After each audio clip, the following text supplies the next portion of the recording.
Selamanya yang keras, selamanya yang keras. Namanya siapa? Surya Paloh, seorang putra Aceh. Saya ceritakan nih, sesudah keputusan dibuat, saya yang sedang bertugas jadi gubernur Jakarta dapat panggilan tugas untuk mengikuti Pilpres sebagai calon. Saya pada waktu itu menyatakan bismillah. Bila amanat itu dititipkan, maka saya sampaikan bismillah, kami akan perjuangkan. Insya Allah Allah memberikan ridhonya dan diberikan keberhasilan.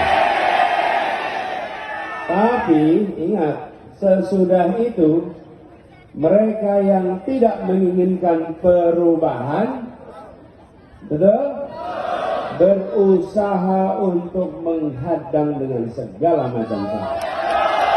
Benar tidak?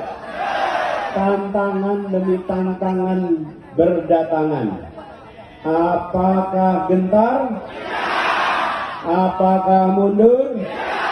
Apakah berbelok?